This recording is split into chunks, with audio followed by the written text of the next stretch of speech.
¿Cómo son tus oraciones?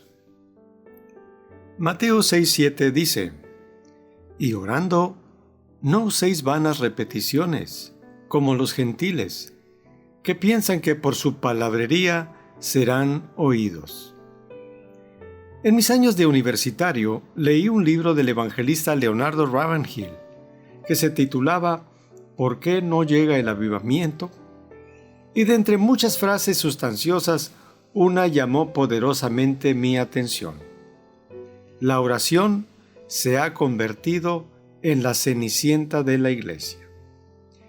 Leí esa frase a principios de los 80s, pero me doy cuenta que es vigente en nuestros días. Es cierto, hemos despreciado, minusvalorado y hasta rechazado la oración en nuestras iglesias. Durante mi tiempo en el pastoreado, escuché cada oración que, francamente, me hacía preguntarme qué pensaría el Señor al escuchar semejantes plegarias. Porque las había largas, como el tráfico vehicular por un puente internacional fronterizo en día sábado. Nunca terminaban. Las había con muchas florituras, es decir, sumamente adornadas con palabras rebuscadas y rimbombantes, que más parecía que buscaban impresionar a la audiencia que dirigirse al Señor.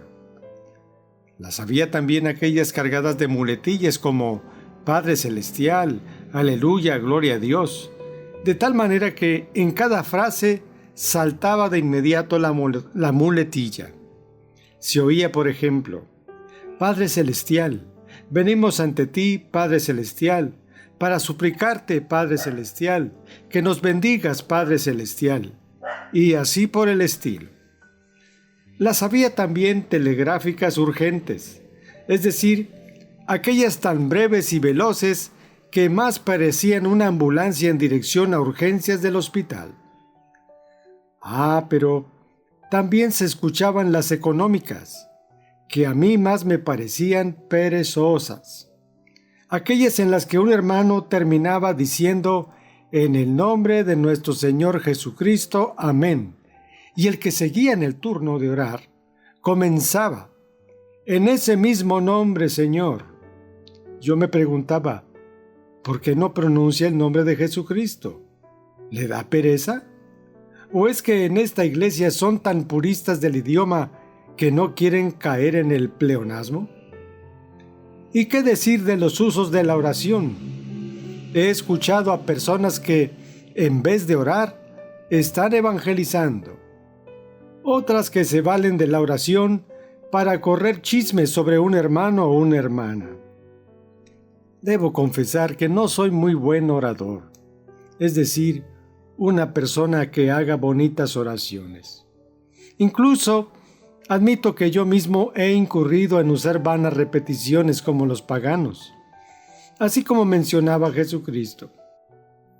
Pero Dios ha tenido misericordia y me está enseñando a orar con propósito, con significado, con el sentido de glorificarlo a Él y de reverenciar su nombre. Para ello, me está llevando a estudiar las oraciones de David y aprender de él. Cuando leo los salmos de David, me doy cuenta que él se dirige al Señor con una reverencia profunda, pero con tal extroversión que nada le oculta al Señor. Cuando está triste o temeroso, o angustiado, o enfermo, se lo dice con todas sus palabras al Señor. Responde a mi clamor, Dios mío y defensor mío. Dame alivio cuando esté angustiado. Apiádate de mí y escucha mi oración. Dice el Salmo 4:1 en la Nueva Versión Internacional. En el Salmo 6, versículos 2 y 3, dice: Tenme compasión, Señor, porque desfallezco. Sáname, Señor, que un frío de muerte recorre mis huesos. Angustiada está mi alma. ¿Hasta cuándo, Señor? ¿Hasta cuándo?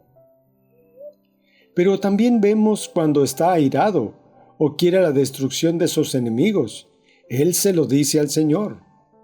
Levántate, Señor. Ponme a salvo, Dios mío. Rómpeles la quijada a mis enemigos. Rómpele los dientes a los malvados, dice en el Salmo 3, versículo 7. Pero también podemos darnos cuenta que David exalta el nombre de Dios. Habla de su grandeza, de su bondad, de su misericordia, de su piedad, de su desprecio por el pecado y de su gracia para con los humildes y quebrantados de corazón. ¿De dónde le viene todo ello? Del tiempo de intimidad con Dios a través de la oración y de su caminar con el Señor. Salmos 19:1 dice: Los cielos cuentan la gloria de Dios, el firmamento proclama la obra de sus manos.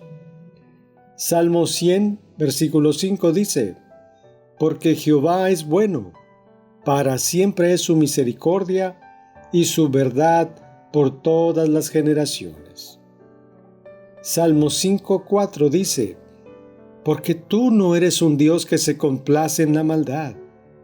El malo no habitará junto a ti. Salmo 9:9 dice: El Señor es refugio de los oprimidos, es su baluarte en tiempos de angustia. Salmo 34:18 El Señor está cerca de los quebrantados de corazón y salva a los de espíritu abatido. Amigo que me escuchas, ¿cómo son tus oraciones? ¿Están nutridas de sinceridad, honestidad y franqueza ante el Señor? ¿O son superficiales, sin sentido y de plano vanas repeticiones y palabrería, como dijo Jesucristo?